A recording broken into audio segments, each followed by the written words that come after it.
Good evening students. तो आपका जो आज टेस्ट हुआ है, ठीक है, उसका ये सॉल्यूशन है। तो एक बार इस सॉल्यूशन को थोड़ा अच्छे से देख लेना। अगर फिर भी आपको कुछ डाउट रहता है तो आप पूछ सकते हो, ठीक है। सबसे पहले क्वेश्चन नंबर 1 स्टार्ट करते हैं, ठीक है। तो क्वेश्चन 1 में क्या बोला है, the current I is carried in a wire of length L, ठीक है। एक वायर है, वायर का लेंथ कितना है एल और इसमें करंट कितना जा रहा है I. If the wire is turn into a circular coil, the maximum magnitude of torque in a given magnetic field B will be. Wire को किस में कन्वर्ट किया है, कॉइल में, ठीक है। कॉइल का रेडियस कितना हो जाएगा आर। हमको पता है कि वायर का लेंथ अगर एल है तो इस कॉइल का जो सर्कमफ्रेंस होगा उसका लेंथ भी कितना होगा एल, तो 2πr is equal to L. तो यहाँ से इसका रेडियस मिल गया L/2π, ठीक है। तो हमको मैक्सिमम टॉर्क पूछा है। अभी कॉइल का एक ही टर्न है तो नंबर ऑफ टर्न्स कितने हो गए 1। टॉर्क का फॉर्मूला क्या होता है बीना, सही है। मैग्नेटिक फील्ड बी है, करंट आई है, नंबर ऑफ टर्न्स 1 है और एरिया सर्कल का πr²। तो ये हो जाएगा b इंटू आई इंटू पाई और रेडियस हो जाएगा L/2π का स्क्वायर। तो इसको हम लोग लिख सकते हैं b इंटू आई पाई L²/2 का स्क्वायर 4 इंटू π²। एक पाई से एक पाई कैंसिल, तो ये हो जाएगा BIL²/4π, ठीक है। BIL²/4π। तो ऑप्शन सी करेक्ट है।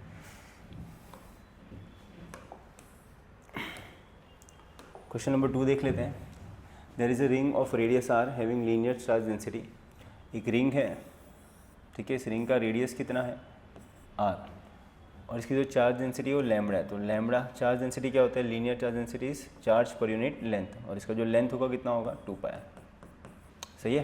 तो यहाँ से मुझे चार्ज मिल गया, तो charge is equal to 2πr into lambda, सही है। And rotating with a uniform angular velocity, ये वेलोसिटी एंगुलर वेलोसिटी ओमेगा से रोटेट कर रहा है। The magnetic field produce by this ring at its own centre would be. तो magnetic field पूछा है रिंग के सेंटर में, तो रिंग के सेंटर में मैग्नेटिक फील्ड का फॉर्मूला होता है μ0I/2r, सही है। आर उसका रेडियस है तो उसको दिक्कत नहीं, बट करंट हमको चाहिए। तो करंट का फॉर्मूला मैं लिख सकता हूँ I is equal to Q/T, सही है। और क्योंकि हमको ओमेगा दिया है तो मैं यहाँ पे बोल सकता हूँ time period is equal to 2π/ω। तो ये फॉर्मूला हो जाएगा I, तो ये हो जाएगा I is equal to Q/T के बदले क्या आएगा 2π/ω।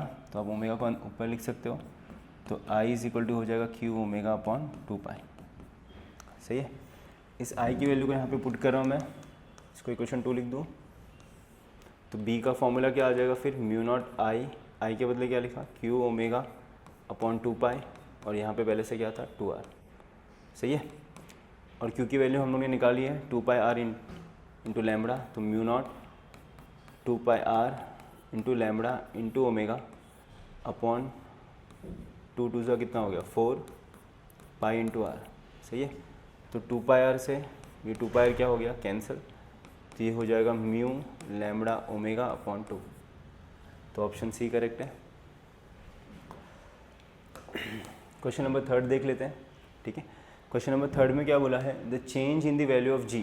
चेंज मतलब क्या, दोनों का सब्ट्रैक्शन, ठीक है। At a height h above the surface of the earth is same as that at a depth d. If d and h are much smaller than the ratio of the earth, then which one of the following is correct? तो आपको बोला है कि change in acceleration due to gravity at height h and d दोनों same है। मतलब मैं बोल सकता हूँ कि g माइनस GD बराबर डेप्थ में जो एक्सेलरेशन का चेंज हो रहा है और हाइट में जो एक्सेलरेशन का चेंज हो रहा है g माइनस GH, ये दोनों कैसे हैं सेम है, ठीक है। या फिर अगर आप यहाँ से थोड़ा कंक्लूड करना चाहो तो g से g क्या हो जाएगा कैंसिल। आप सीधा सीधा बोल सकते हो कि GD और GH की वैल्यू कैसी है सेम है, बराबर ना। g से g कैंसिल तो माइनस माइनस भी कैंसिल, तो GD is equal to GH भी आप लिख सकते हो, ठीक है। तो आपको बोला है कि और ये जो हाइट और डेप्थ है वो कैसे हैं much smaller than the radius of the earth, ठीक है। ये रेडियस ऑफ द अर्थ हो गया। तो GD का फॉर्मूला क्या है, तो GD इज इक्वल टू मैं बोल सकता हूँ GD is equal to G1 minus D/r, R is radius of Earth, और GH क्या हो जाएगा G1 माइनस 2h/r, सही है। दोनों इक्वल है, चेंज इक्वल है, तो GD और GH भी इक्वल है। दोनों को इक्वेट करते हैं तो 1 minus D/r is equal to G1 minus 2h/r। तो G से G कैंसिल, तो 1 minus D by R is equal to 1 minus 2h by R, तो 1 से 1 भी कैंसिल, ठीक है, फिर माइनस से माइनस भी कैंसिल, तो ये हो जाएगा D by R is equal to 2h by R, तो आर से आर कैंसिल, तो कितना डेप्थ है, ट्वाइस ऑफ हाइट, तो D is equal to twice of height, तो ऑप्शन बी करेक्ट है। क्वेश्चन 4 देख लेते हैं। क्वेश्चन 4 में क्या बोला है, 2 concentric coil each of radius equals to, 2 coil है R1 R2, दोनों का रेडियस है 2 पाई सेंटीमीटर, सेंटी मतलब कितना हो गया 10 to the power -2 metre, are place at right angles to each other, ठीक है, दोनों कैसे प्लेस है, राइट एंगल्स में प्लेस है, कॉन्सेंट्रिक है मतलब दोनों का सेंटर कैसा है, same. If 3 ampere and 4 ampere are the current flowing through the 2 coils, suppose ये फर्स्ट कॉइल है तो इसमें से कितना करंट फ्लो कर रहा है 3 एम्पेयर, और दूसरे कॉइल में से कितना करंट फ्लो कर रहा है 4 एम्पेयर, सही है। द मैग्नेटिक इंडक्शन पूछा at the centre of the coil, magnetic field B की वैल्यू निकालनी है हमको, दोनों की वजह से जो नेट मैग्नेटिक फील्ड है वो निकालना है। अभी यहाँ पे देखो, अगर करंट इसमें ऐसे फ्लो कर रहे हैं तो कल फिंगर्स को कल करो in the direction of current, तो मैग्नेटिक फील्ड ऊपर की तरफ आएगा, तो 1 की वजह से मैग्नेटिक फील्ड ऊपर की तरफ आ रहा है B1, और 2 में अगर करंट ऐसे फ्लो कर रहा है तो 2 की वजह से मैग्नेटिक फील्ड इधर आएगा, सही है, B2। तो ये दोनों का जो रिजल्ट है ना ऐसे कुछ आएगा, तो ये हो गया बी नेट, और आप देख सकते हो कि B1 और B2 एक दूसरे को परपेंडिकुलर है, तो बी नेट हो जाएगा under root of B1 square plus B2 square, सही है। अच्छा, मैग्नेटिक फील्ड जो है रिंग के सेंटर में कितना हो जाएगा μ0 I1 upon 2 R1, but R1 और R2 की वैल्यू कैसी है, सेम, तो इसको मैं R लिख देता हूँ, और B2 कितना हो जाएगा μ0 I2 अपॉन 2R, ठीक है। ये वैल्यूज़ को यहाँ पे पुट कर लेते हैं, तो यहाँ पे बी नेट जो है ये हमको मिल जाएगा under root of B1 square, तो B1 कितना है μ0 I1 अपॉन 2R का स्क्वायर, प्लस B2 कितना है μ0 I2 अपॉन 2R का स्क्वायर, सही है। अब यहाँ से क्या कर सकते हैं हम लोग, μ0 अपॉन 2R को कॉमन लेके, ठीक है, तो कॉमन लेंगे तो स्क्वायर में आ जाएगा, फिर स्क्वायर से स्क्वायर रूट क्या हो जाएगा, कैंसिल, ठीक है, तो इसको मैं डायरेक्टली बाहर लिख लेता हूँ μ0 अपॉन 2R, तो ये हो जाएगा under root of I1 square plus I2 square, तो μ0 अपॉन 2R, R की वैल्यू कितनी है, तो R की वैल्यू है 2 pi into 10 to the power -2, सही है, और यहाँ पे अंडर रूट ऑफ I1 कितना दिया है 3, तो 3 का स्क्वायर प्लस I2 कितना है 4, तो 4 का स्क्वायर, तो 3 का स्क्वायर हो गया 9, 4 का स्क्वायर 16, 16 प्लस 9 25, 25 का स्क्वायर रूट 5, तो ये ऐसा कुछ दिखेगा μ0 into 5 upon 4 pi into 10 to the power -2, सही है। अच्छा, यहाँ पे देखो μ0 अपॉन 4 पाई क्या होता है, तो μ0 अपॉन 4 पाई होता है 10 टू द पावर -7, तो यहाँ पे मैं लिख सकता हूँ 10 to the power -7 into 5 upon नीचे 10 टू द पावर -2 -2 कैंसिल, तो ये हो जाएगा -5, तो ये हो गया 5 इंटू 10 टू द पावर -5, तो ऑप्शन ए करेक्ट है। क्वेश्चन 5 देख लेते हैं। हाँ, 5 में क्या दिया हमको, सोलेनॉइड हैज़ लेंथ, तो सोलेनॉइड का लेंथ दिया है 0.4 मीटर, ठीक है, रेडियस 1 सेंटीमीटर, और जो टोटल नंबर ऑफ टन्स है वो 400 टन्स दिए हैं, ठीक है। अब सोलेनॉइड में हमको पता है जब मैग्नेटिक फील्ड ढूंढना होता है तो स्मॉल एन आता है, स्मॉल एन को क्या बोलते हैं, number of turns per unit length, तो ये हो जाएगा 400 upon 0.4 multiply by 10 divide by 10 करेंगे तो ये हो जाएगा 4000 अपॉन 4, तो यहाँ पे 1000 टन्स आपको मिल रहा है पर यूनिट लेंथ।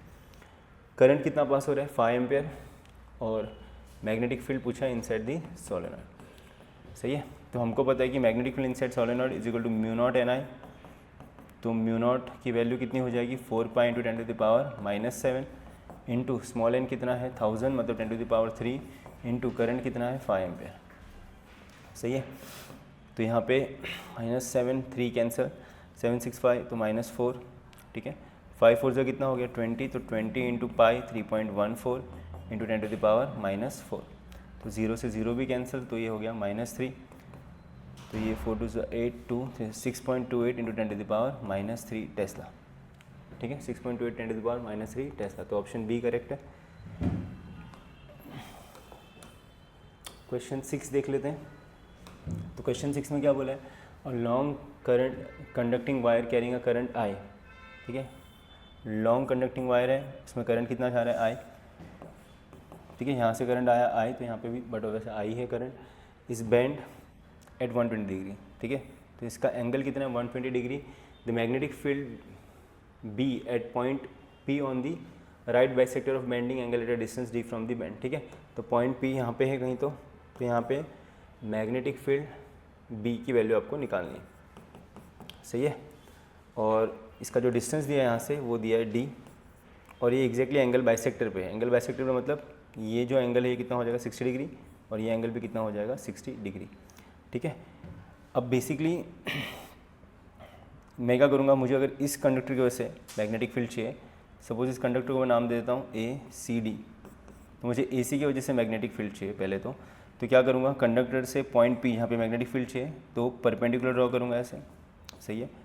तो ये 60, ये 90, तो ये एंगल कितना हो जाएगा 30, ये डिस्टेंस डी, तो डी का कंपोनेंट डी cos 30, तो ये जो डिस्टेंस है मिलेगा डी cos 30, तो परपेंडिकुलर डिस्टेंस हो गया डी cos 30।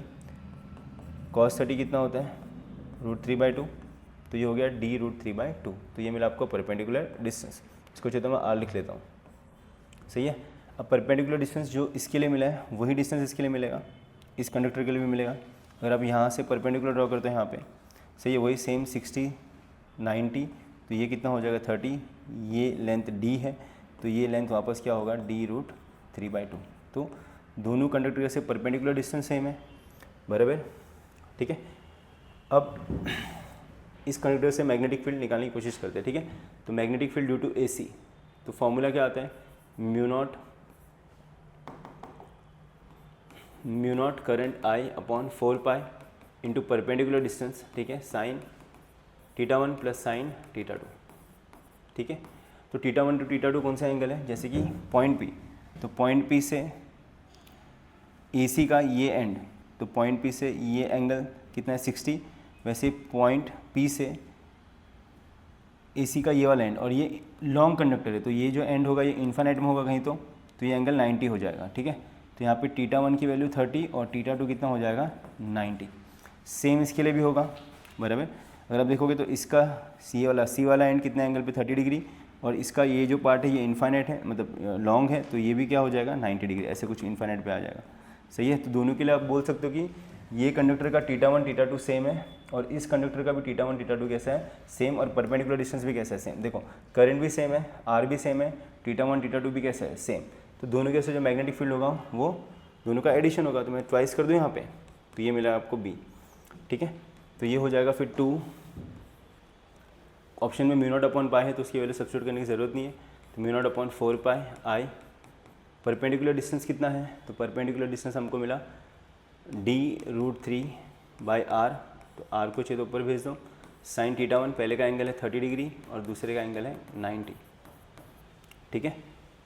तो यहाँ पे अगर हम लोग देखेंगे r को ऊपर भेज देता हूँ, सॉरी डी √3/2 है, तो यहाँ पे क्या आना चाहिए, यहाँ पे डी √3/2 आना चाहिए, ठीक है।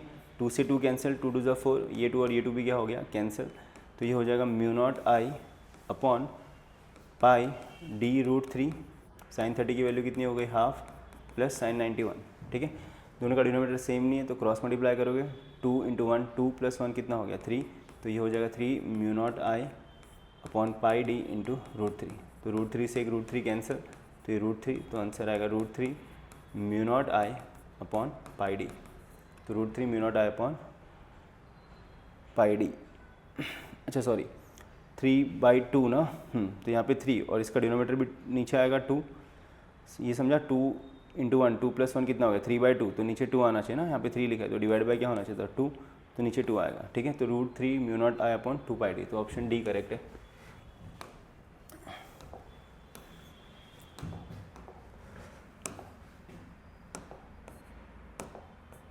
ठीक है, क्वेश्चन 7 देख लेते हैं। अब क्वेश्चन 7 में क्या बोला, given figure represent a material which is, ठीक है, कौन सा मटेरियल है वो पूछा है। अगर आप यहाँ पे देखोगे तो यहाँ पे मैग्नेटिक फील्ड जो है ये material magnetic lines of force को रिपेल कर रहा है, ठीक है। और मैग्नेटिक लाइन्स ऑफ फोर्स को रिपेल कौन सा मटेरियल करता है, डायमैग्नेटिक सब्सटेंस, ठीक है। तो ये डायमैग्नेटिक है, ऑप्शन बी करेक्ट है।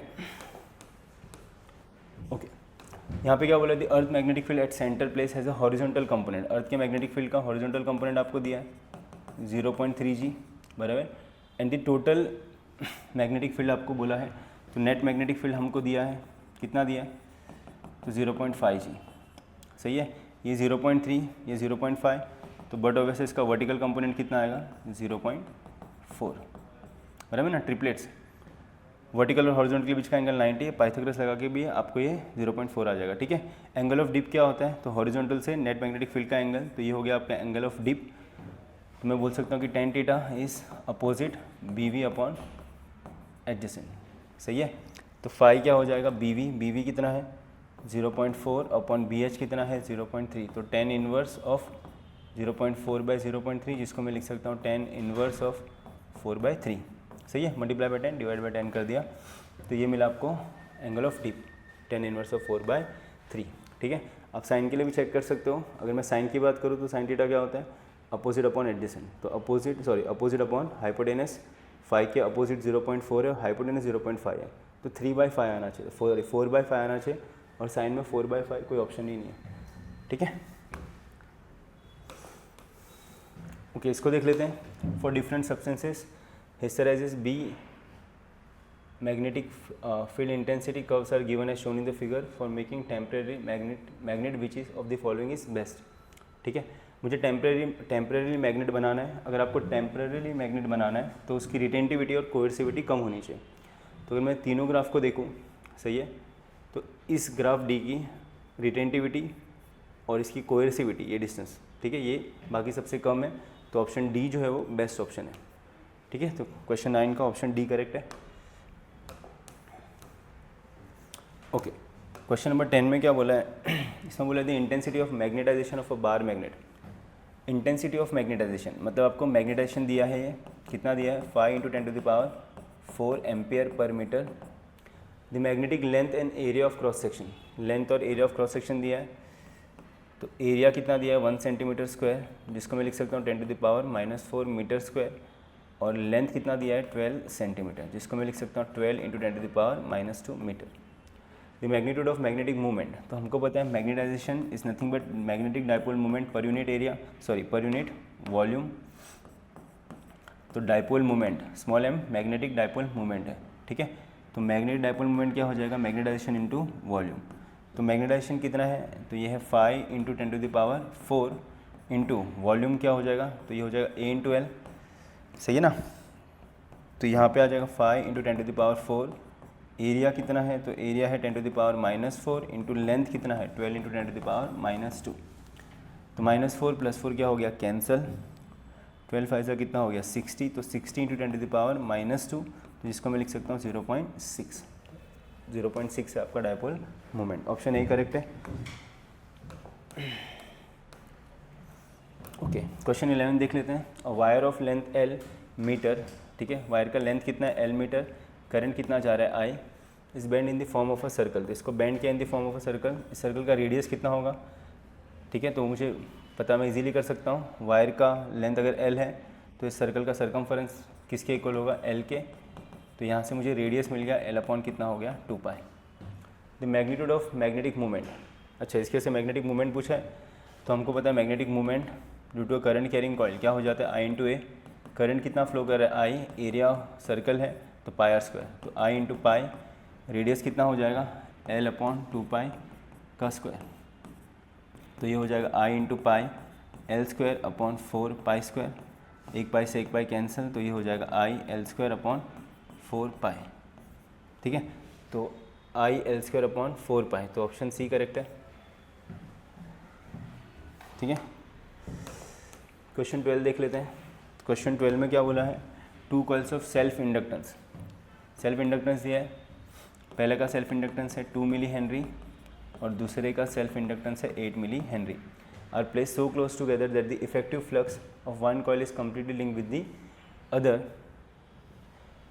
The mutual inductance between this coil. तो यहाँ पे बोल सकता हूँ सीधा म्यूचुअल इंडक्टेंस का फॉर्मूला क्या हो जाएगा √L1 × L2, ठीक है ना। कम्प्लीटली लिंक है तो डायरेक्ट फॉर्मूला यूज़ करता हूँ, m = √L1 × L2, तो √L1 हो गया 2 मिली मतलब 10⁻⁻3, 8 मिली मतलब 10⁻⁻3, 10⁻⁻3 का स्क्वायर हो जाएगा, तो बाहर निकालूंगा तो 10⁻⁻3 हो जाएगा, 8 × 16, 16 का स्क्वायर रूट क्या हो गया 4, तो 4 × 10⁻⁻3, या फिर बोल सकते हो ऑप्शन में 4 मिली हेनरी, तो ऑप्शन ए करेक्ट है, सही है। ओके, क्वेश्चन 13 में क्या बोला है, the loop ABCD is moving with velocity, कितने वेलोसिटी से जा रहा है, v वेलोसिटी से जा रहा है राइट की तरफ। मैग्नेटिक फील्ड कितना दिया है, 4 टेस्ला, तो मैग्नेटिक फील्ड की वैल्यू दी है 4 टेस्ला और हमको वेलोसिटी दी है, ठीक है, वेलोसिटी v है। The loop is connected to a resistance of 8 ohm, loop is connected to a resistance of 8 ohm, ठीक है। Steady current of 2 ampere flows, current कितना फ्लो कर रहा है सर्किट में, 2 एम्पेयर, स्टडी है, current of 2 ampere flows in a circuit. Then the value v if loop has resistance, अच्छा loop का रेजिस्टेंस कितना है 4 ओम, ठीक है, इसका रेजिस्टेंस 8 ओम, लूप का 4 और पूरे सर्किट में करंट सेम जाएगा, तो ये दोनों सीरीज़ में है, तो 8 + 4 कितना हो गया 12, तो पूरे सर्किट का रेजिस्टेंस है 12 ओम, ठीक है। मुझे पूछा गया यहाँ पे वेलोसिटी पूछिए, ओके, तो आपको I दिया है, तो मैं फॉर्मूला यूज़ कर सकता हूँ I = E/R, और E मुझे पता है BVL/R, ठीक है। तो यहाँ से मुझे V मिल जाएगा, तो V का फॉर्मूला क्या हो जाएगा, I × R, R डिवीजन में साइड चेंज किया तो मल्टीप्लाई अपॉन क्या हो जाएगा B × L, सही है। I मुझे पता है, R मुझे पता है, B पता है, लेंथ नहीं पता, लेंथ मतलब CD और AB के बीच का परपेंडिकुलर डिस्टेंस, वेलोसिटी ऐसे तो CD और AB के बीच का परपेंडिकुलर डिस्टेंस, ठीक है। अच्छा, वो क्वेश्चन में बोला कि AB की वैल्यू कितनी है 30 सेंटीमीटर और AD की वैल्यू भी कितनी है 30, तो AD 30 हो गया, तो ये 30 सेंटीमीटर। मुझे DC और AB के बीच का परपेंडिकुलर डिस्टेंस चाहिए, सही है, तो ये 30, तो इसका कंपोनेंट यहाँ पे 30 cos 37 और ये कंपोनेंट हो जाएगा 30 sin 37, तो ये हो गया आपका L। तो L कितना हो जाएगा 30 × sin 37, sin 37 कितना हो जाएगा 3/5, तो 5 × 6 = 30, तो 18 सेंटीमीटर, और सेंटी मतलब 10⁻², तो 18 × 10⁻² मीटर, सही है। तो लेंथ मिल गया, I की वैल्यू कितनी है, तो I की वैल्यू है 2, रेजिस्टेंस 12, मैग्नेटिक फील्ड कितना है 4, और लेंथ परपेंडिकुलर डिस्टेंस कितना है 18 × 10⁻², ठीक है। यहाँ से अगर आप देखोगे तो 4 3 × 12, 3 1 × 3 6 × 18, 2 1 × 2 3 × 6, अच्छा 10 - 2 पर गया तो +2, तो ये हो जाएगा 100/3, तो ऑप्शन में 100/3 है, तो कितनी वेलोसिटी से इसको लेके आना पड़ेगा 100/3, तो ऑप्शन डी करेक्ट है। क्वेश्चन 14 देख लेते हैं। क्वेश्चन 14 में क्या बोला है, a conducting rod PQ of length L, length दिया है रॉड का 1 metre, is moving with a uniform speed V बोला है, ठीक है। तो लेंथ कितना दिया है 1 मीटर और वेलोसिटी कितनी दी है 2 metre per second. Uniform magnetic field आपको दिया है 4 टेस्ला, ठीक है, मैग्नेटिक फील्ड अंदर की तरफ है। कैपेसिटी भी आपको दिया है 10 माइक्रोफैरेड, बराबर। देन आपको पूछा है कि ओके ये प्लेट के ऊपर क्या चार्ज होगा, सही है। अभी यहाँ पे देखो, यहाँ पे मैं फ्लेमिंग राइट हैंड रूल से आराम से इस प्लेट के ऊपर का चार्ज निकाल सकता हूँ, और मुझे लगता है चार्ज निकालने से ये सम खत्म हो जाएगा, ठीक है। अभी यहाँ पे देखो फ्लेमिंग राइट हैंड रूल क्या बोलते हैं, यहाँ पे थंब को रखो in the direction of velocity, index finger in the direction of magnetic field, तो मिडल फिंगर आपको बताएगा कि करंट कैसे फ्लो करेगा, ठीक है। थंब वेलोसिटी का direction, index finger magnetic field अंदर की तरफ है, तीनों को परपेंडिकुलर रखना है, और मिडल फिंगर किसका डायरेक्शन बताएगा, करंट का। करंट ऊपर की तरफ, तो ऊपर की तरफ हायर पोटेंशियल होगा, सही है। तो ऊपर की तरफ हायर पोटेंशियल हो गया, तो P हायर पोटेंशियल पे होगा, तो P हायर पोटेंशियल पे और Q लोअर पे। P हायर पे मतलब A के ऊपर क्या चार्ज होना चाहिए, पॉजिटिव, और B के ऊपर नेगेटिव, तो A के ऊपर पॉजिटिव चार्ज और B के ऊपर नेगेटिव, तो ऑप्शन ए करेक्ट हो जाएगा, ठीक है। अब चाहिए तो हम लोग चार्ज की वैल्यू निकाल लेते हैं, क्योंकि बाकी किसी भी ऑप्शन में A के ऊपर पॉजिटिव चार्ज नहीं है, ठीक है। जरा इसको देख लेते हैं अभी। तो यहाँ से मुझे चार्ज निकालना है, और हमको क्या क्या दिया, LV मैग्नेटिक फील्ड और कैपेसिटी दिया है, ठीक है। तो मैं बोल सकता हूँ कि इसकी वजह से जो EMF जनरेट होगा वो हो जाएगा BVL। B कितना है 4, वेलोसिटी कितनी है 2, और लेंथ कितना है 1, तो ये हो जाएगा 8 वोल्ट, ये EMF जनरेट हुआ। इसको मैं कैपिटल V लिख लेता हूँ, पोटेंशियल डिफरेंस, ठीक है। हमको पता है Q = CV, जो चार्ज स्टोर होता है कैपेसिटर में, = C और potential difference across the capacitor, सही है ना। कैपेसिटी कितनी दी है इसकी 10 माइक्रो मतलब 10⁻⁻6, और पोटेंशियल डिफरेंस कितना है 8, कितना हो जाएगा फिर ये 80 10⁻⁻6, ऑप्शंस माइक्रो में है तो 80 माइक्रो कूलम, तो कितना चार्ज आएगा 80 माइक्रो कूलम। तो A के ऊपर +80 और B के ऊपर -80, ठीक है।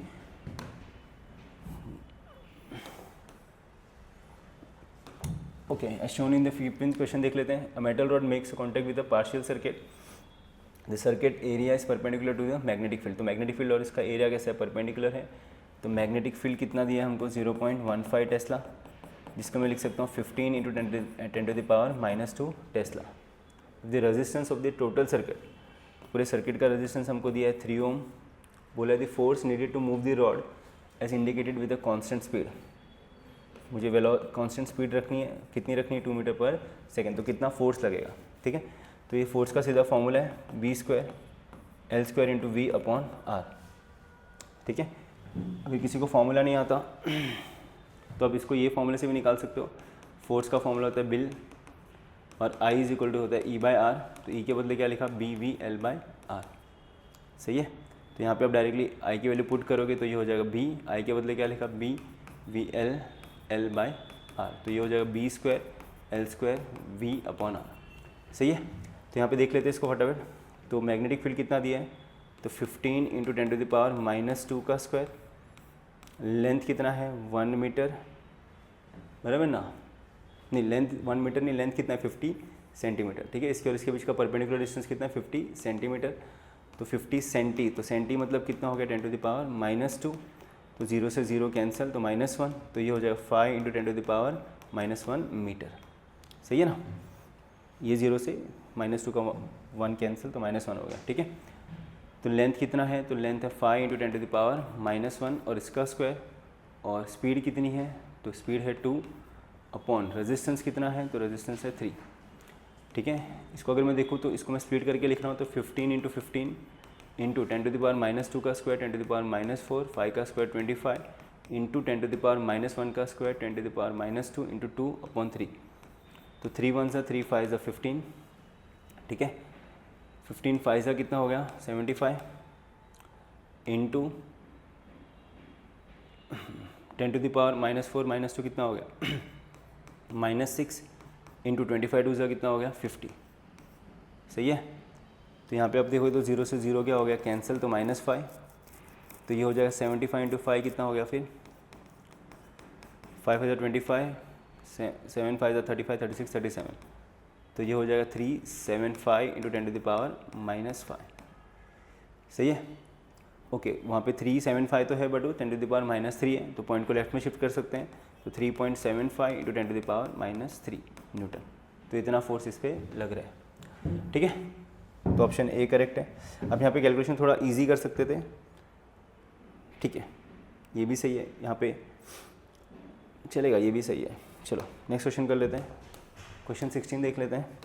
क्वेश्चन 16 में क्या बोला है, 2 wires of same radius and length are subjected to the same load, ठीक है। लोड सेम होने का मतलब होता है कि दोनों में फोर्स सेम लग रहा है, और रेडियस सेम होने का मतलब है कि दोनों का एरिया कैसा है, सेम, सही है ना। If Young modulus of steel wire, तो Young modulus of steel wire is twice of Young modulus of copper wire, then the ratio of elastic energy store per unit volume. तो आपको क्या चाहिए, रेशियो चाहिए elastic energy store per unit volume, ठीक है। इसको मैं यू लिख लेता हूँ। तो यहाँ पे elastic energy store per unit volume का फॉर्मूला पता है हमको, हाफ इंटू स्ट्रेस का स्क्वायर बाय वाई, सही है। अब यहाँ पे देखो दोनों में फोर्स सेम लग रहा है, एरिया सेम है, तो बट ऑब्वियसली स्ट्रेस का फॉर्मूला क्या होता है, फोर्स अपॉन एरिया। तो बट ऑब्वियसली स्ट्रेस भी क्या होगा, सेम, सही है। तो मैं यहाँ से बोल सकता हूँ कि जो elastic energy store per unit volume है वो इन्वर्सली प्रोपोर्शनल है यंग मॉड्यूलस को, बिकॉज स्ट्रेस सेम, 2 तो कांस्टेंट हो गया, ठीक है। तो सबसे पहले किसका रेशियो चाहिए हमको, elastic energy store per unit volume steel to that copper, inversely proportional है। तो ऊपर आएगा यंग मॉड्यूलस ऑफ कॉपर, नीचे आएगा यंग मॉड्यूलस ऑफ स्टील, ठीक है। तो Young modulus of copper upon young modulus of steel कितना है, 2 times young modulus of copper, तो ये कैंसिल हो जाएगा, तो ये आएगा 1:2। तो ऑप्शन बी करेक्ट होना चाहिए, ठीक है। क्वेश्चन 17 देख लेते हैं। In the circuit shown RMS current, तो हमको आईआरएमएस दिया है और कितना दिया है, 11 एम्पियर। तो potential difference across the inductor पूछा है, ठीक है। अब यहाँ पे मैं क्या करूँगा, यहाँ पे पहले चेक कर लेता हूँ कि रजिस्टर के अक्रॉस का पोटेंशियल डिफरेंस और सोर्स का पोटेंशियल डिफरेंस सेम है कि नहीं। अगर ये सेम होगा, ठीक है, ये सेम तब होता है जब सर्किट रेजोनेंस में होता है। तो सर्किट रेजोनेंस में अगर हो गया तो वोल्टेज के अक्रॉस का पोटेंशियल डिफरेंस और इंडक्टर के अक्रॉस का पोटेंशियल डिफरेंस कैसा हो जाएगा, सेम। ठीक है, चलिए ये चेक कर लेते हैं। फिर सर्किट में से करंट कितना जा रहा है, 11 एम्पीयर, तो सीरीज़ में तो करंट सब में कैसे जाएगा, सेम। तो इसके अक्रॉस मुझे पोटेंशियल डिफरेंस इजीली मिल जाएगा रेजिस्टेंस के अक्रॉस। तो मैं बोल सकता हूँ करंट 11 इंटू रेजिस्टेंस कितना है 20, तो ये हो जाएगा कितना 220 वोल्ट, बराबर। तो मैं देख रहा हूँ कि रेजिस्टेंस के अक्रॉस का पोटेंशियल डिफरेंस और सोर्स का पोटेंशियल डिफरेंस कैसा है, सेम। अगर ये सेम है तो मैं बोल सकता हूँ कि मेरा सर्किट रेजोनेंस में है। और यहाँ पे अगर कैपेसिटर के अक्रॉस वोल्टेज 200 वोल्ट है तो इंडक्टर के अक्रॉस भी वोल्टेज कितना होना चाहिए, 200 वोल्ट। तो ऑप्शन डी करेक्ट है।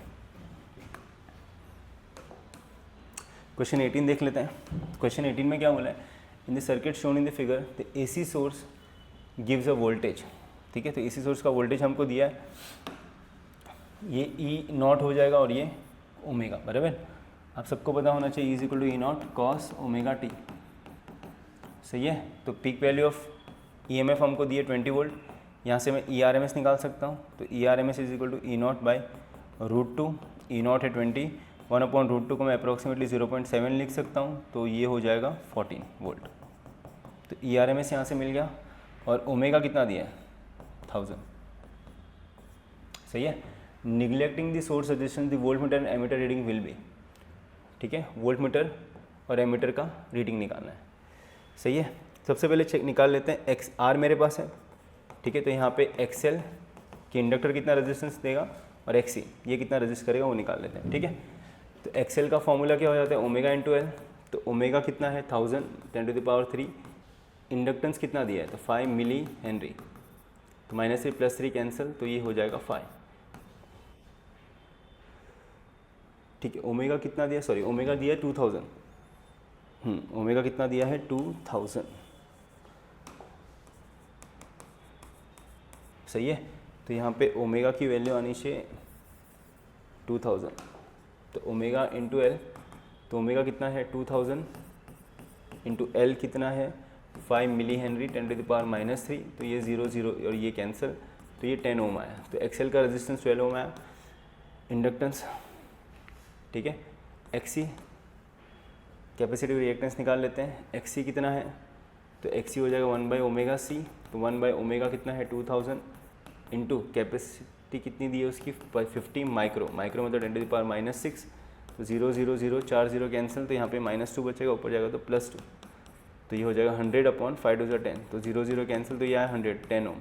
ठीक है, अब यहाँ पे क्या हो गया, यहाँ पे एक्सी और एक्सएल की वैल्यू इक्वल है और एक्सी और एक्सएल की वैल्यू इक्वल है, मतलब ये सर्किट वापस रेजोनेंस पे है। अगर ये सर्किट रेजोनेंस पे है तो कैपेसिटर के अक्रॉस का पोटेंशियल डिफरेंस और इंडक्टर के अक्रॉस का पोटेंशियल डिफरेंस कैसा होगा, सेम। अब पोटेंशियल डिफरेंस सेम होगा और दोनों का फेज डिफरेंस 180 का होगा। ठीक है, तो अगर इसके अक्रॉस पोटेंशियल डिफरेंस 100 आ रहा है तो इसके 100 अक्रॉस भी क्या आएगा 100, बट दोनों का अगर मुझे दोनों का नेट चाहिए ना यहाँ पे, तो फेज डिफरेंस 180 का होने के कारण दोनों माइनस हो जाएंगे, तो 100 - 100 कितना हो गया 0। तो वोल्ट मीटर में क्या रीडिंग आनी चाहिए, 0 आनी चाहिए।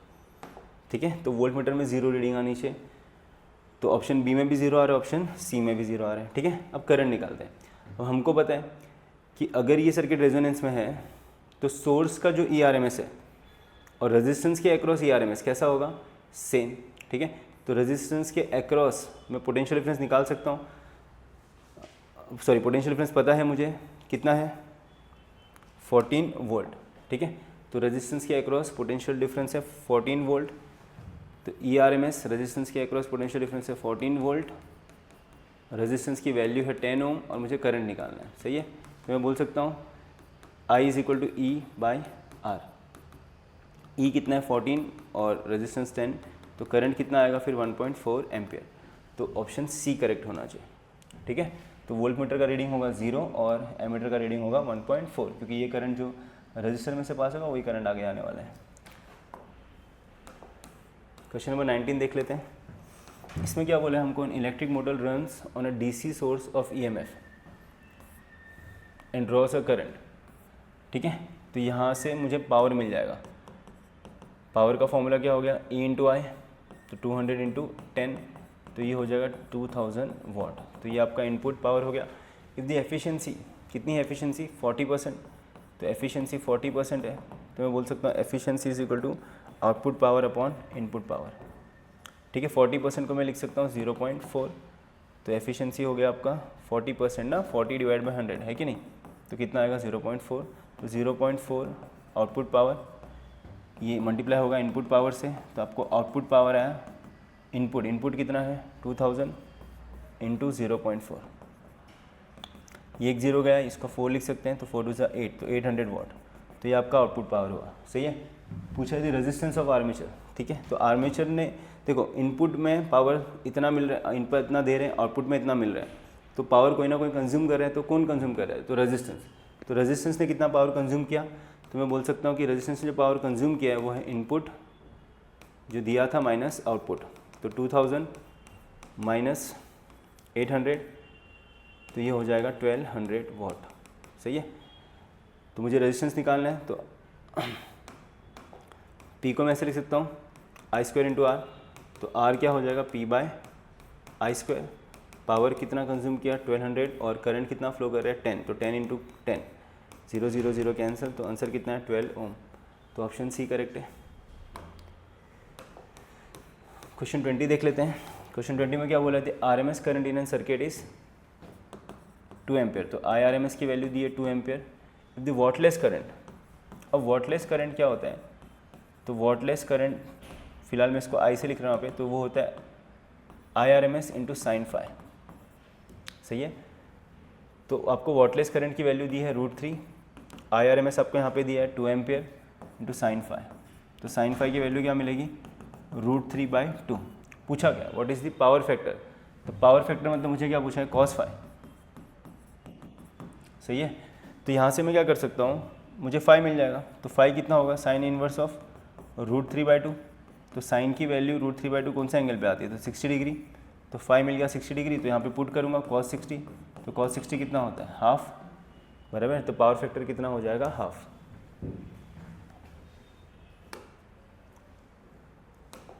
क्वेश्चन 21 देख लेते हैं। इसमें क्या बोला, द रेडियो ट्रांसमीटर रेडिएट्स, कितना पावर रेडिएट कर रहा है 1 किलो, किलो मतलब 1000 वाट। वेवलेंथ कितना है इसका 198.6 metre. How many photons does it emit per second, तो नंबर ऑफ फोटॉन्स एमिटेड चाहिए per second, P lambda by SC। Power दिया है 1000, लैम्बडा दिया है 198.6 अपॉन HC की वैल्यू जूल्स में कितनी होती है 20 × 10⁻⁻26। ठीक है। यहाँ पे HC की वैल्यू इलेक्ट्रॉन वोल्ट में मत लिखना, क्योंकि पावर और लैम्बडा SI यूनिट में है, तो HC की वैल्यू भी SI यूनिट में लिखना। ठीक है। तो 0 0 क्या हो गया कैंसिल, 2 9 18, 1 2 9 18, 2 3 6, बराबर। तो ये -26 ऊपर गया, तो +26, 26 में 2 ऐड करोगे तो 27 28, तो 99.3 × 10⁻28 के सबसे करीब कौन सा यहाँ पे 30, बराबर। या आप पॉइंट को शिफ्ट कर सकते हो लेफ्ट में, तो 0.993 × 10⁻30, तो ऑप्शन सी करेक्ट है। इतने फोटॉन्स निकलने चाहिए। क्वेश्चन 22 देख लेते हैं। 22 में क्या बोला है, particle of mass m, particle है, इसका मास कितना है m, इनिशियली कैसे है रेस्ट पे। अच्छा रेस्ट पे तो इसका मोमेंटम क्या होगा 0, डिकेस इनटू 2 पार्टिकल्स। ठीक है। एक पार्टिकल का मास कितना है m1, इसकी वेलोसिटी मैं v1 मान रहा हूँ। दूसरे पार्टिकल का मास कितना है m2, इसकी वेलोसिटी को मैं v2 मान रहा हूँ। हैविंग नॉन जीरो वेलोसिटीज़, ठीक है, दोनों की वेलोसिटी नॉन जीरो मतलब जीरो नहीं है। The ratio of D Broglie wavelength of the particle, तो आपको λ1 अपॉन λ2 चाहिए। अब यहाँ पे देखो, इसकी तो वेलोसिटी 0 है बड़े वाले पार्टिकल की, सही है। तो मैं बोल सकता हूँ कि total initial momentum is equal to total final momentum. तो इनिशियल मोमेंटम 0, तो ये हो जाएगा m1 v1 plus m2 v2 plus side change किया तो माइनस, तो m2 minus m2 v2 is equal to m1 v1। अगर मैं मैग्नीट्यूड में लिखूँ, बराबर, तो मैं बोल सकता हूँ कि दोनों का मैग्नीट्यूड कैसा है सेम। अच्छा mass into velocity is momentum, तो p2 इज इक्वल टू क्या हो जाएगा p1 इन मैग्नीट्यूड, सही है। तो दोनों का मोमेंटम इक्वल है। मुझे दोनों का वेवलेंथ का रेशियो पूछा है, तो मुझे पता है wavelength is equal to h upon p, तो wavelength is inversely proportional to momentum. तो λ1 upon λ2 is equal to p2 upon क्या आएगा p1, क्योंकि दोनों का मोमेंटम इक्वल है, तो कैंसिल करके आंसर कितना आएगा 1:1, तो दोनों का रेशियो आएगा 1:1 सी। चलो क्वेश्चन नंबर 23 देख लेते हैं एक बार, ठीक है। क्वेश्चन 23 में क्या बोला है, the de Broglie wavelength associated with an electron accelerated by potential difference, ठीक है। तो हमको पता है डी ब्रॉगली वेवलेंथ का फॉर्मूला इलेक्ट्रॉन के लिए क्या होता है 1.228 nanometre upon under root of potential difference, ठीक है। तो ये हो जाएगा 1.228 नैनोमीटर को कन्वर्ट करने की ज़रूरत नहीं है, सारे ऑप्शंस नैनोमीटर में। Upon under root of V, तो वी कितना दिया है 64, 64 का स्क्वायर रूट क्या हो जाएगा, तो इसका स्क्वायर रूट हो गया 8, तो 8 1 8, 8 0 0, 8 1 8, 9 10 11 12, 8 5 40, 2 3 24 बराबर। तो ये हो जाएगा 0.153 नैनोमीटर, तो ऑप्शन ए करेक्ट है। ठीक है, क्वेश्चन 24 देख लेते हैं। इसमें क्या बोला है, sphere of work function, sphere का वर्क फंक्शन दिया है suspended in a vacuum chamber by an insulating thread. तो स्पीयर का वर्क फंक्शन है 4.6 electron volt. Radiation of wavelength हमको दिया है 0.2 माइक्रोमीटर। ठीक है, माइक्रो मतलब 10⁻⁻6, तो और ये पॉइंट को जो तो राइट में शिफ्ट कर देते हैं, तो 2 × 10⁻⁻7 मीटर, तो ये हमको वेवलेंथ दिया है। Strikes on the surface sphere, the maximum electric potential of the sphere will be. ठीक है, तो हमको पता है कि maximum electric potential of the sphere will be, तो मैक्सिमम इलेक्ट्रिक पोटेंशियल कितना हो सकता है, तो EV0 इज इक्वल टू क्या यूज़ करेंगे, hc/λ माइनस φ0। ठीक है, अब यहाँ पे क्या होगा कि जब लाइट उस स्पीयर पे फॉल होगा, ठीक है, स्पीयर में से क्या बाहर निकलेंगे, इलेक्ट्रॉन, इलेक्ट्रॉन बाहर निकल रहे तो स्पीयर के ऊपर कौन सा चार्ज आएगा, पॉजिटिव। तो एक टाइम पे ऐसा हो जाए कि पॉजिटिव चार्ज बढ़ेगा तो उसका पॉजिटिव पोटेंशियल भी क्या होगा, बढ़ेगा। तो पोटेंशियल बढ़ते बढ़ते बराबर ऐसा हो जाए कि अब उसमें से कोई इलेक्ट्रॉन निकलेगा तो वापस इधर ही रह जाएगा, बाहर जाएगा ही नहीं। क्यों ऐसा, बिकॉज पॉजिटिव इलेक्ट्रॉन को क्या करेगा, अट्रैक्ट। ठीक है, तो स्टॉप हो जाएगा फिर उसके बाद, तो इसीलिए मैंने V0 यूज़ किया है। तो यहाँ पे मैं लिख सकता हूँ EV0 HC की वैल्यू इलेक्ट्रॉन वोल्ट में कितनी है, इलेक्ट्रॉन वोल्ट में क्यों लिख रहा हूँ, बिकॉज वर्क फंक्शन भी इलेक्ट्रॉन वोल्ट में है। ठीक है, तो HC की वैल्यू इलेक्ट्रॉन वोल्ट में कितनी होती है, 1240 nanometre electron volt upon wavelength कितना है, 2 × 10⁻⁻7 माइनस वर्क फंक्शन कितना दिया है, 4.6 इलेक्ट्रॉन वोल्ट।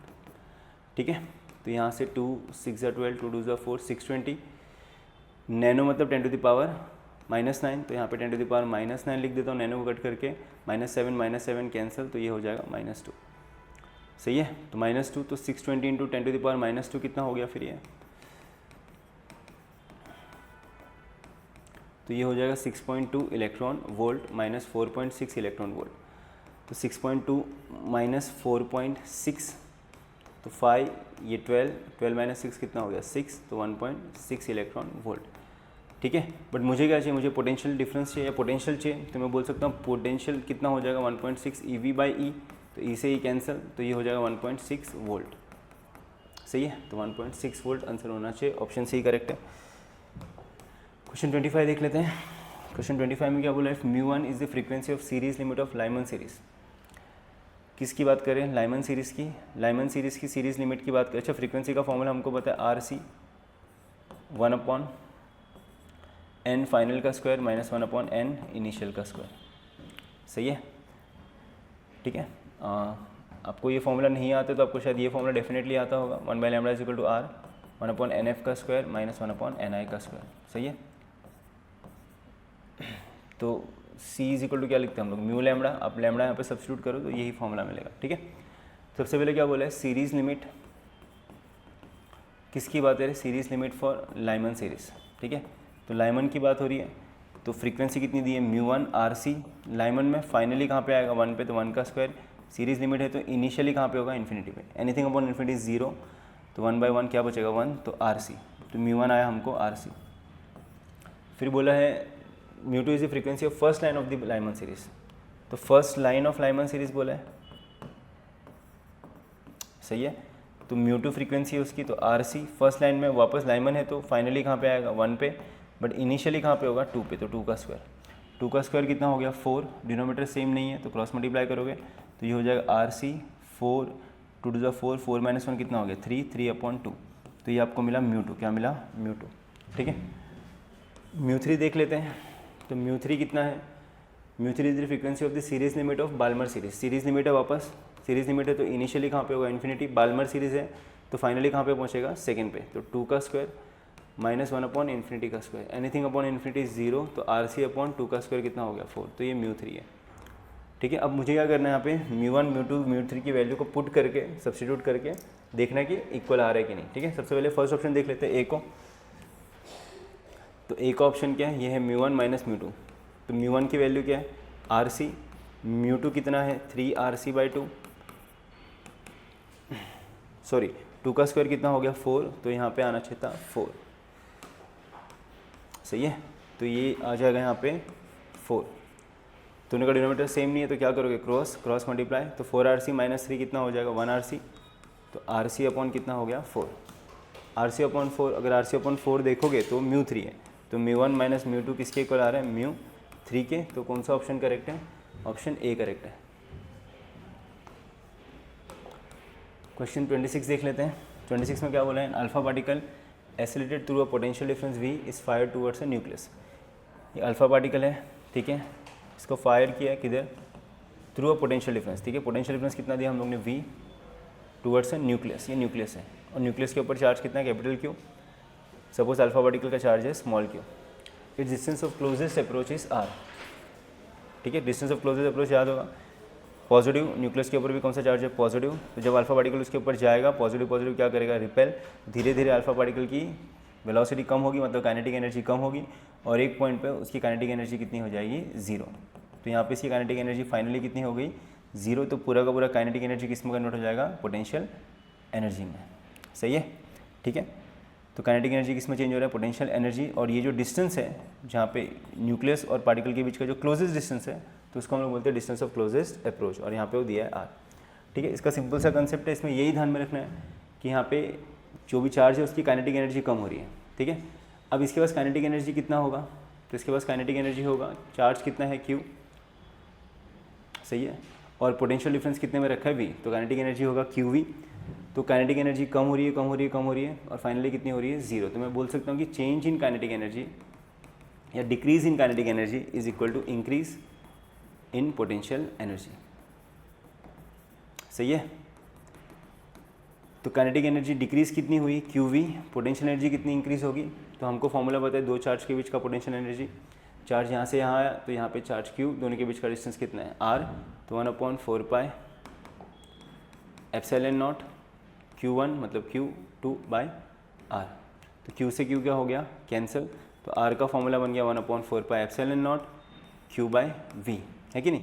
तो अगर आप देखोगे तो यहाँ पे जो डिस्टेंस है ये डिस्टेंस स्मॉल q पे डिपेंड नहीं कर रहा है, सही है। तो यहाँ पे अगर आप देखोगे इफ़ अ प्रोटॉन, अब अल्फा पार्टिकल के बदले क्या लिख दिया प्रोटॉन डाल दिया, तो proton acylated through a same potential difference same है, न्यूक्लियस भी सेम है, तो कैपिटल Q भी सेम है, V भी सेम है, तो बट वैसे स्मॉल r भी कैसा होगा सेम। तो यहाँ पे जो स्मॉल r है डिस्टेंस ऑफ क्लोजेस्ट अप्रोच, वो जिस चार्ज को आप फेंक रहे हो, जिस चार्ज को आप न्यूक्लियस की तरफ फेंक रहे हो उस पर डिपेंड नहीं कर रहा है, सबके लिए सेम ही है चार्ज, ठीक है। अगर आपका पोटेंशियल डिफरेंस कैसा है सेम, तो ऑप्शन ए करेक्ट है। 27 देख लेते हैं। इसमें क्या बोला है मैंने, diode is heavily dope, then heavily doping करने से डायोड का डिप्लीशन रीजन क्या हो जाता है कम हो जाता है, ठीक है। तो ऑप्शन सी करेक्ट है। Temperature dependence on resistivity of A semiconductor is represented, तो मैं बोल सकता हूँ कि टेम्परेचर और रेजिस्टिविटी, टेम्परेचर बढ़ने पे सेमीकंडक्टर की रेजिस्टिविटी कम होती है, ठीक है। तो कम होती है, बट कैसे कम होती है, एक्सपोनेंशियली कम होती है, सही है, या तो ऑप्शन सी करेक्ट है। विच रिप्रेजेंट नैंड गेट, तो ये एंड है, ये इसको नॉट बोलते हैं। आप सबको पता है कि नैंड क्या आगे अगर मैं नॉट लगा दूँ तो यही इसको हम लोग क्या बोलते हैं नैंड गेट, सही है। तो यहाँ पे कौन सा ऑप्शन सही है, ऑप्शन ए करेक्ट है। ये आपका एंड गेट है, सही है, ये आपका नॉट गेट है, तो एंड और नॉट मिलके बनाते हैं नैंड। अब यहाँ पे क्या बोले, in the circuit shown in the figure given below the diode forward voltage drop is, तो डायोड का फॉरवर्ड बायस में वोल्टेज ड्रॉप कितना है 0.3 वोल्ट, ठीक है। और आपको बोला था voltage difference between A and B, तो ए और बी के बीच का वोल्टेज पोटेंशियल डिफरेंस पूछा है, ठीक है। अभी देखो यहाँ पे जो कैपेसिटर दिया है ना, इसका कुछ यूज़ नहीं, क्योंकि कनेक्शन ही इनकम्प्लीट है, इधर कोई कनेक्शन नहीं है, ठीक है। तो अगर मैं इसका सिंपली अगर देखूँ तो आपका पॉइंट ए है, यहाँ पे करंट कितना आ रहा है 0.2 मिली एम्पेयर, रेजिस्टेंस कितना है यहाँ पे 5 किलो ओम, ठीक है। और ये आपका डायोड लगा हुआ है, डायोड के अक्रॉस पोटेंशियल डिफरेंस कितना है 0.3 वोल्ट का, और ये आपका वापस रजिस्टर लगा हुआ है, और ये आपका पॉइंट भी हो गया, और वापस रेजिस्टेंस कितना है 5 किलो ओम, ठीक है। फिर इसको देखोगे आप यहाँ पे, तो मैंने बोला कि मुझे इन दोनों पॉइंट्स के बीच का पोटेंशियल डिफरेंस चाहिए, पूरे मुझे ए और बी के बीच का पोटेंशियल डिफरेंस चाहिए, तो उसको मैं डिवाइड कर रहा हूँ, पहले ए और सी के बीच का निकाल लेता हूँ, सी और डी के बीच का तो मुझे पता ही है, और डी और बी के बीच का निकाल लेता हूँ, ठीक है। तो ए और सी में से करंट कितना जा रहा है, तो करंट जा रहा है 0.2 मिली एम्पेयर। मिली मतलब कितना हो गया 10⁻³ इंटू रेजिस्टेंस, बराबर ना। V is equal to I R, potential difference is equal to current into resistance. A और सी के बीच में रेजिस्टेंस कितना है 5 किलो ओम, तो किलो मतलब 10⁻³ +3 -3 कैंसिल, 0.2 इंटू 5 कितना हो गया 1 वोल्ट। तो पोटेंशियल डिफरेंस ए और सी के बीच का कितना है 1 वोल्ट। पोटेंशियल डिफरेंस सी और डी के बीच का कितना है 0.3 वोल्ट। और अगर आप देखोगे तो यही करंट है कि नहीं, कोई ऑप्शन ही नहीं है उसके पास, तो यही करंट कहाँ से फ्लो करेगा, डी से बी में। तो डी से बी में करंट सेम है, जो करंट पहले ए से सी में था, और डी से बी का रेजिस्टेंस कितना है 5 ओम, तो करंट कितना है 0.2 मिली, रेजिस्टेंस 5 किलो, तो कैंसिल, तो आंसर कितना आएगा वापस 1 वोल्ट। तो पोटेंशियल डिफरेंस डी से बी का भी कितना है 1 वोल्ट। तो मुझे ए से बी का चाहिए, तो सबको क्या करोगे ऐड, तो 1 + 0.3 + 1, तो 1 + 0.3 + 1 तो हो जाएगा 2.3 वोल्ट। तो ऑप्शन बी करेक्ट है। क्वेश्चन 31 देख लेते हैं, ठीक है। इसमें क्या बोला है क्वेश्चन 31 में, 2 सर्कुलर कॉइल्स 1 and 2, ठीक है। ये एक कॉइल है, इसका रेडियस को मैं R1 मान रहा हूँ, फर्स्ट कॉइल, और ये सेकेंड कॉइल है, और इसके रेडियस को मैं R2 मान रहा हूँ, सेकेंड कॉइल, ठीक है। द सेम वायर, दोनों सेम वायर के हैं, मतलब मटेरियल सेम है। The radius of the first coil, तो radius of the first coil is twice the radius of the second coil. What is the ratio of potential difference between them, तो potential difference applied across them, तो क्या potential difference apply किया, तो V1/V2 का ratio चाहिए, potential difference across 1 upon potential difference across 2, ठीक है। V का फॉर्मूला मुझे पता है I1R1, तो V2 का क्या हो जाएगा I2R2। यहाँ पे I करंट है, R क्या है रेजिस्टेंस, और बोला है कि magnetic field eight there centre is same, तो मैग्नेटिक फील्ड जो है दोनों के सेंटर में, मतलब B1 और B2 के सेंटर में मैग्नेटिक फील्ड कैसा है, सेम है, ठीक है। तो यहाँ से क्या करते हैं, पहले R रेजिस्टेंस की वैल्यू निकाल लेते हैं। तो मुझे पता है कि रेजिस्टेंस जो होगा वो होगा रो इंटू L/A, ठीक है। अब ये देखो वायर का area of cross section same है, ये अलग है, रेडियस अलग है, तो रेडियस अलग है तो लेंथ कैसा होगा अलग। तो मैं ऐसे बोल सकता हूँ कि R1 is equal to row L1/A, और R2 is equal to row L2/A, है कि नहीं। इसका लेंथ कितना होगा फर्स्ट वाले का, सर जितना इसका सरकमफरेंस है उतना इस वायर का लेंथ होगा, ठीक है। सरकमफरेंस कितना है फर्स्ट वाले का, तो वो है 2πr1 अपॉन एरिया, और हमको बोला है क्वेश्चन में कि R1 कितना है, तो R1 है ट्वाइस ऑफ R2, बराबर। तो ये कितना हो जाएगा फिर 2 × 4, तो ये हो जाएगा 4π रो R2/A, ठीक है। तो ये रेजिस्टेंस मिला फर्स्ट वाले का। सेकेंड वाले का रेजिस्टेंस कितना होगा रो/A, सेकेंड वाले का लेंथ कितना है जितना इसका सरकमफरेंस है, तो ये हो जाएगा 2πr2, ठीक है। तो ये हो गया इक्वेशन 2। तो यहाँ से रेजिस्टेंस मिल गया, R मिल गया, करंट ढूंढ लेते हैं। अब करंट के लिए क्या करेंगे, इसका यूज़ करेंगे कि दोनों का मैग्नेटिक फील्ड सेंटर में कैसा है सेम। तो मैग्नेटिक फील्ड जो है रिंग के वजह सेंटर में कितना होता है μ0, करंट कितना है I1/2, रेजिस्टेंस कितना, सॉरी रेडियस कितना है R1, μ0 करंट कितना है I2, 2 टाइम्स रेडियस कितना है R2, सो 2 से 2 कैंसिल, μ0 से μ0 कैंसिल। तो यहाँ पे हमको दिख रहा है कि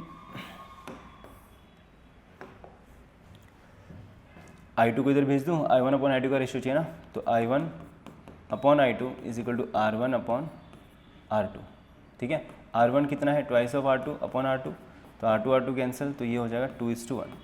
तो I1/I2 का कितना आंसर है 2:1, और यहाँ से चाहिए तो मैं R1/R2 निकाल सकता हूँ। तो R1 को R2 से डिवाइड किया, R1/R2 भी चाहिए ना, तो पाई से पाई क्या हो जाएगा कैंसिल, रो से रो कैंसिल, R2 से R2 कैंसिल, A से कैंसिल, तो ये हो जाएगा 4:1, ठीक है। तो ये हो जाएगा I1/I2 कितना है 2, और R1/R2 कितना आया 4, अच्छा यहाँ पे 2 भी है, तो 4/2, तो 4/2, 2 से 2 कैंसिल, तो आंसर कितना आया 4, तो 4:1, तो ऑप्शन बी करेक्ट है, ठीक है ना। यहाँ पे देखो इसका 2 बचा था ना, तो यहाँ पे लिखा है हाँ the unit of pole strength, ठीक है। तो पोल स्ट्रेंथ का यूनिट बोला है, तो पोल स्ट्रेंथ का यूनिट क्या होता है एम्पियर मीटर, ठीक है। आप सबको पता होगा magnetic dipole moment is equal to pole strength into 2L magnetic length, बराबर ना। तो पोल स्ट्रेंथ मतलब QM, तो M/2L। मैग्नेटिक डायपोल मोमेंट का यूनिट होता है एम्पियर मीटर स्क्वायर, और इसका मीटर, तो मीटर से मीटर कैंसिल, तो एम्पियर मीटर।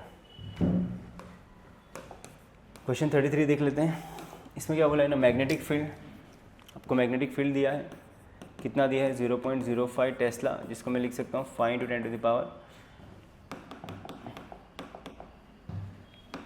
इसको मैं लिख सकता हूँ 5 × 10⁻⁻2 टेस्ला, बराबर। तो एरिया चेंज हो रहा है, तो change in area changes from 101 centimetre to 100, तो मैं बोल सकता हूँ कि चेंज इन एरिया हो जाएगा 101 सेंटीमीटर स्क्वायर माइनस 100, तो ये हो जाएगा कितना 1 सेंटीमीटर स्क्वायर, जिसको मैं लिख सकता हूँ 10⁻⁻4 metre square, without changing the resistance which is 22 ohm. तो रेजिस्टेंस कितना दिया 2 ohm. The amount of charge that flows during this period, ठीक है। तो मुझे चार्ज का फॉर्मूला पता है सीधा, मैं बोल सकता हूँ कि change in flux upon resistance. Flux क्या होता है, तो फ्लक्स चेंज इन फ्लक्स हो गया, मैग्नेटिक फील्ड तो सेम है, इंटू चेंज इन एरिया, सही है। तो ये हो जाएगा B × ΔA/R। B कितना है, तो B है 5 × 10⁻⁻2, चेंज इन एरिया हो गया 10⁻⁻4, और रेजिस्टेंस कितना है 2 ओम, तो ये हो जाएगा 2.5 -4 -2 कितना हो गया -6, 2.5 × 10⁻⁻6 कूलम, ठीक है। तो ऑप्शन ए करेक्ट है, 2.5 × 10⁻⁻6 कूलम। क्वेश्चन 34 देख लेते हैं, इसमें क्या बोला है, in a transformer the number of turns in primary and secondary coil, तो number of turns in primary, number of turns in secondary, तो प्राइमरी में कितने टर्न्स है 500, सेकेंडरी में कितने टर्न्स है 2000, सही है। तो पूछा है if the current in the primary, तो करंट इन द प्राइमरी पूछा है 48 ampere, sorry current in the primary दिया है 48 एम्पेयर, पूछा है current in the secondary, secondary coil में करंट है, तो हमको पता है कि NP/NS is equal to IS upon IP, बराबर। तो IS क्या हो जाएगा, IS हो जाएगा NP/NS इंटू IP, तो NP/NS कितना हो जाएगा 0 0 0 कैंसिल, 5 1 5 5 4 20, तो 1/4 हो जाएगा, तो ये हो जाएगा 1/4 इंटू IP कितना है 48, 4 1 4 4 2 8, तो आंसर कितना आएगा 12 ओम। तो करंट थ्रू सेकेंडरी कॉइल कितना है 12 एम्पियर, सही है।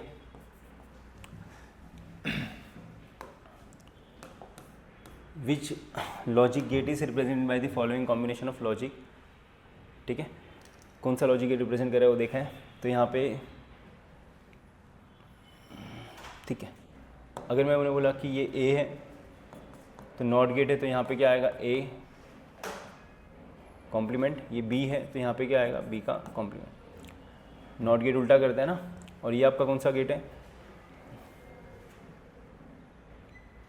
ठीक है, ये आपका है नॉर गेट, सही है।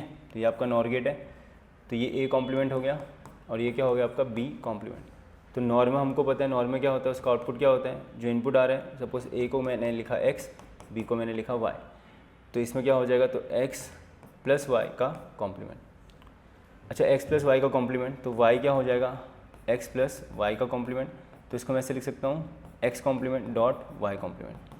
अच्छा X की वैल्यू क्या है A कॉम्प्लीमेंट, तो A कॉम्प्लीमेंट का कॉम्प्लीमेंट डॉट Y की वैल्यू क्या है B कॉम्प्लीमेंट, तो ये हो जाएगा B कॉम्प्लीमेंट का कॉम्प्लीमेंट, A कॉम्प्लीमेंट का complement is A dot B complement का कॉम्प्लीमेंट इज B, तो आंसर आना चाहिए A डॉट B, मतलब ये एंड गेट है, ठीक है।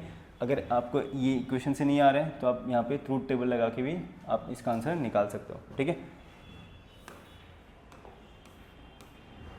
क्वेश्चन 36 देख लेते हैं, तो average electric field of electromagnetic waves in a certain region of free space, तो इलेक्ट्रिक फील्ड हमको दिया है फ्री स्पेस में 9 × 10⁻⁻4 न्यूटन पर कूलम।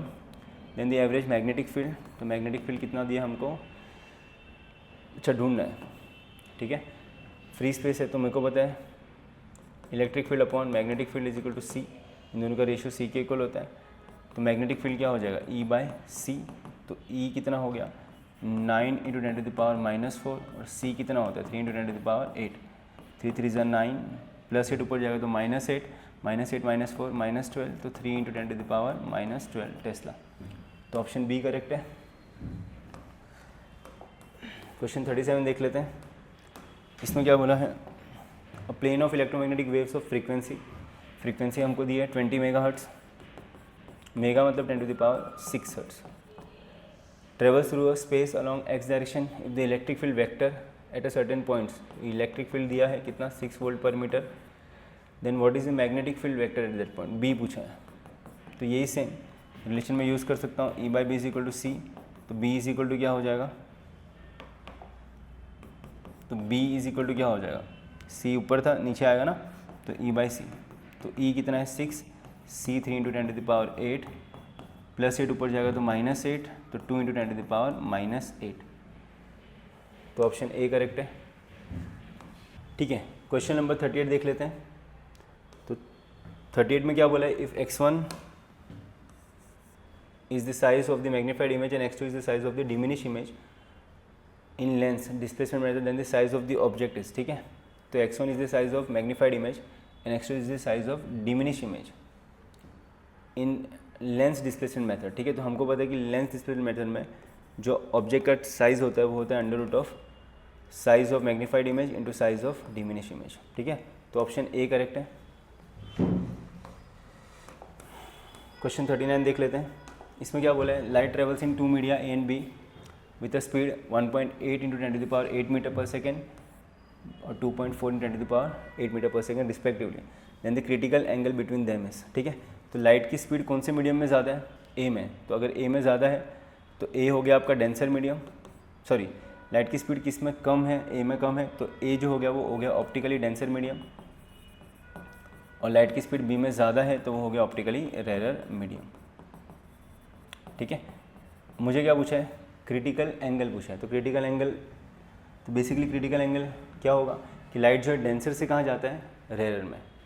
तो लाइट अगर डेंसर से रेरर में जाता है, बराबर, तो आपको पता होगा कि ये अगर डेंसर मीडियम है और ये कौन सा मीडियम है, रेरर, तो ये हो गया आपका एंगल ऑफ इंसिडेंट, और एंगल ऑफ रिफ्रैक्शन कितना आता है, 90 डिग्री, सही है ना।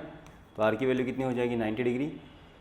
ये आपका हो गया ए और ये हो गया आपका बी, ठीक है। तो मैं यहाँ पे बोल सकता हूँ refractive index of B with respect to A is equal to velocity of A upon velocity of B is equal to sine I upon sine R. Sine R कितना है, 90, तो वी ए कितना दिया है, 1.8 into 10 to the power 1.8 into 10 to the power 8 upon velocity in second medium, B medium कितना दिया है, 2.4 into 10 to the power 8।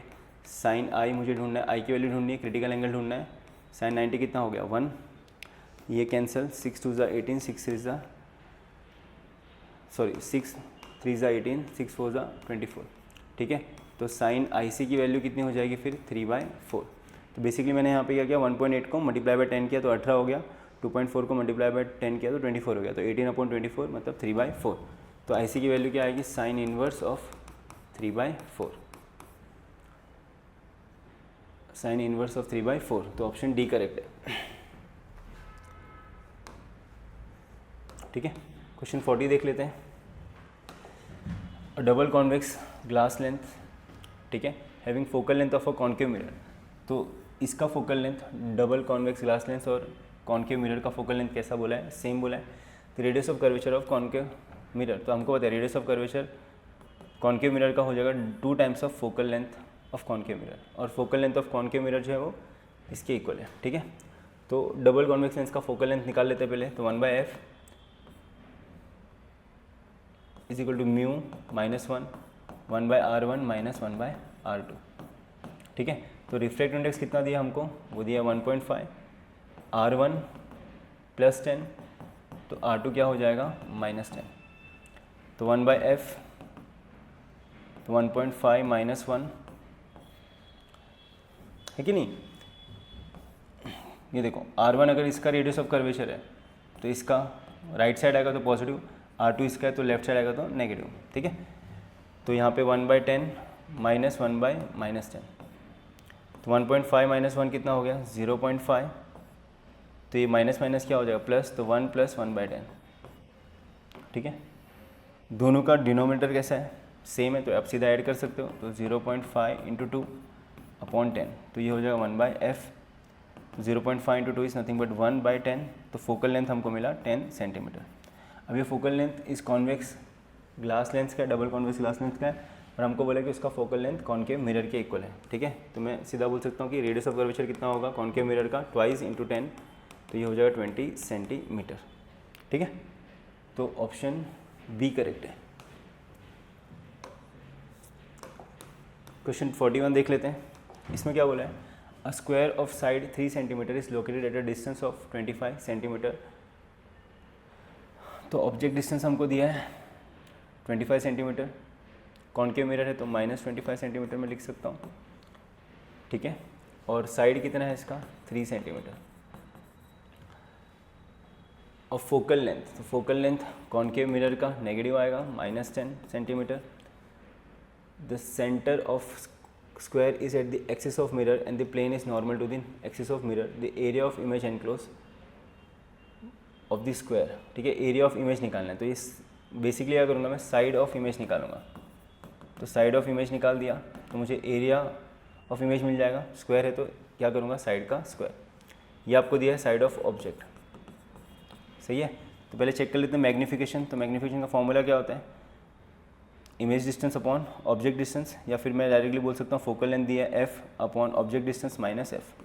तो f कितना है -25, u कितना है, सॉरी f फोकल लेंथ कितना दिया है -10, u कितना है -25 -10, ठीक है। तो ये हो जाएगा -10, दोनों में से माइनस माइनस क्या हो जाएगा प्लस, या आप चाहिए तो माइनस कॉमन ले लो, तो माइनस कॉमन लिया तो 25 हो जाएगा प्लस, यहाँ से एक माइनस किया तो एक माइनस बचा तो -10, माइनस माइनस कैंसिल, तो ये हो जाएगा 10/25 -10।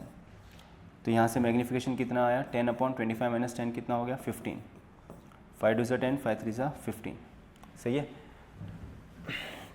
तो ये मुझे m मिला। मुझे बताएं कि साइड ऑफ इमेज, मैग्नीफिकेशन को मैं ऐसे लिख सकता हूँ m = side of image upon side of object, सही है। तो यहाँ से साइड ऑफ इमेज मिल जाएगा, तो साइड ऑफ इमेज क्या हो जाएगा, देखो मैग्नीफिकेशन हमेशा वही होता है ना, इमेज डिस्टेंस अपॉन ऑब्जेक्ट, तो इमेज अपॉन ऑब्जेक्ट, तो side of image = m times side of object, सही है। तो m कितना है, m है 2/3, साइड ऑफ ऑब्जेक्ट कितना है, तो साइड ऑफ ऑब्जेक्ट हमको दिया है 3 सेंटीमीटर, 3 से 3 कैंसिल, तो ये 2 सेंटीमीटर हमको साइड ऑफ इमेज मिला।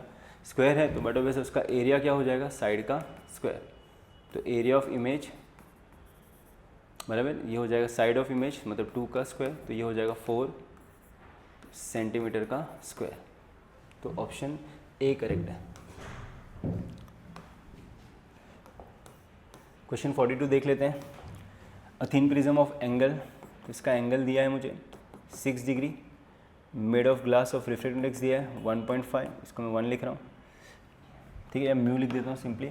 इस combined with another prism made up of refractive index दूसरे प्रिज्म का रिफ्रैक्टिव इंडेक्स कितना है 1.75 to produce dispersion without deviation. तो हमको पता है डिस्पर्शन विदाउट डेविएशन चाहिए, तो जो डेविएशन है दोनों का इक्वल होना चाहिए, ठीक है। तो मैं यहाँ पे बोल सकता हूँ कि म्यू -1 इंटू ए, डेविएशन का फॉर्मूला है ना म्यू -1 इंटू ए, तो म्यू -1 इंटू ए = म्यू डैश -1 इंटू ए डैश। तो एंगल ऑफ सेकेंड प्रिज्म पूछा है, तो सेकेंड प्रिज्म का एंगल पूछा है, थिन प्रिज्म था इसीलिए फॉर्मूला यूज़ किया, ठीक है। तो म्यू पहले का कितना 1.5 -1 इंटू ए 6 डिग्री, म्यू डैश 1.75 -1 इंटू ए डैश, ठीक है। तो 1.5 -1 कितना हो गया 0.5 इंटू 6, 1.75 -1 0.75 इंटू ए डैश। आपको ए डैश चाहिए तो 0.5 इंटू 6 अपॉन 0.75, 0.5 इंटू 6 कितना हो जाएगा 3 हो जाएगा, 6 5 30 ना, 1 पॉइंट, तो 3 अपॉन कितना हो गया 0.75 = ए डैश। तो ए डैश तो मैं ऊपर से मल्टीप्लाई बाय 100 कर रहा हूँ, नीचे भी मल्टीप्लाई बाय 100 कर रहा हूँ, तो 300/75 हो जाएगा, सही है। तो 75, अगर मैं इसको देखूँ तो आप इसको 5 से कर लो पहले, 5 1 5, 6 7 2, 5 5 25, 5 6 30 0, सही है। तो 15 1 15, 15 4 60, तो आंसर क्या आएगा 4 डिग्री, या फिर आप डायरेक्टली 75 इंटू 4 भी कर सकते थे, तो ऑप्शन सी करेक्ट है। क्वेश्चन 43 में क्या बोला है, in Young double slit experiment the slits are 2 mm apart. तो स्लिट्स के बीच का डिस्टेंस दिया है स्मॉल d 2 mm, तो मिली मतलब 10 टू द पावर क्या हो गया -3 meter, and are illuminated by photons of 2 wavelength. पहले का वेवलेंथ कितना है, पहले का वेवलेंथ है 12,000 एंगस्ट्रॉम और दूसरे का वेवलेंथ कितना है 10,000 angstrom. At what minimum distance from the common central bright fringe on the screen, ठीक है, स्क्रीन और स्लिट का बीच का डिस्टेंस कैपिटल डी 2 मीटर दिया है. This slit will a bright fringe of one interference pattern coincide with the bright fringe of the other. मतलब दोनों के ब्राइट फ्रिंज क्या कर रहे हैं, कोइंसाइड हो रहे हैं. ठीक है, दोनों के ब्राइट फ्रिंज क्या हो रहे हैं, कोइंसाइड हो रहे हैं. तो मैं बोल सकता हूँ कि अगर ब्राइट फ्रिंज कोइंसाइड हो रहे हैं तो दोनों का डिस्टेंस इक्वल होना चाहिए, है कि नहीं. Distance from central bright band कैसा होना चाहिए, इक्वल. ठीक है, तो एक्स का फॉर्मूला हमको पता है ब्राइट के लिए n lambda D by D.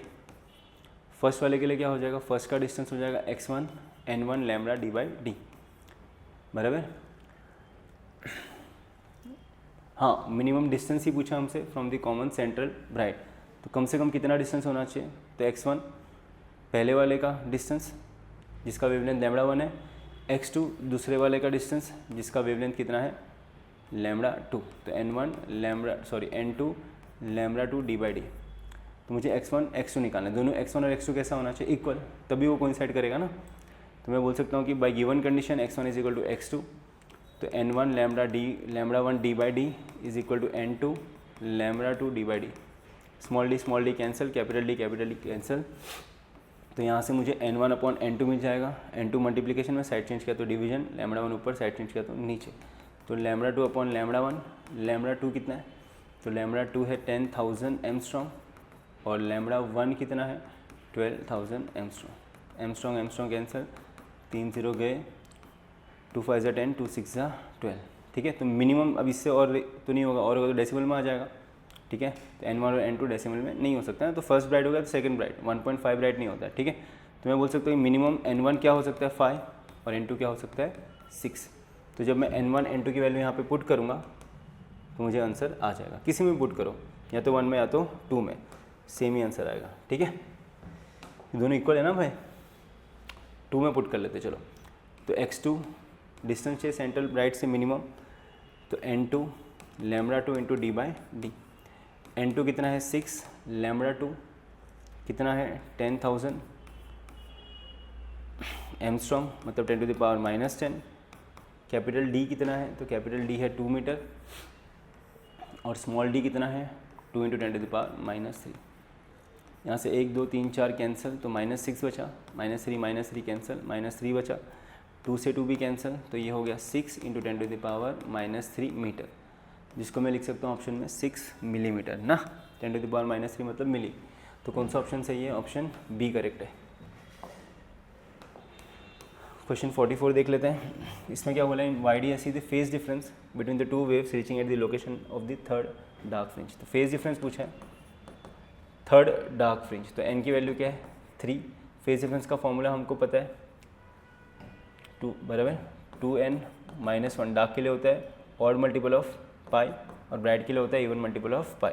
तो मैं लिख सकता हूँ 2 इंटू 3 -1 इंटू पाई, तो 6 - 1 कितना हो गया 5 पाई. तो ऑप्शन सी करेक्ट है. क्वेश्चन 45 देख लेते हैं. लास्ट क्वेश्चन है. ठीक है, the angle of polarization for any medium. ठीक है, तो एंगल ऑफ पोलराइजेशन मतलब IP दिया है, कितना दिया है 60 डिग्री.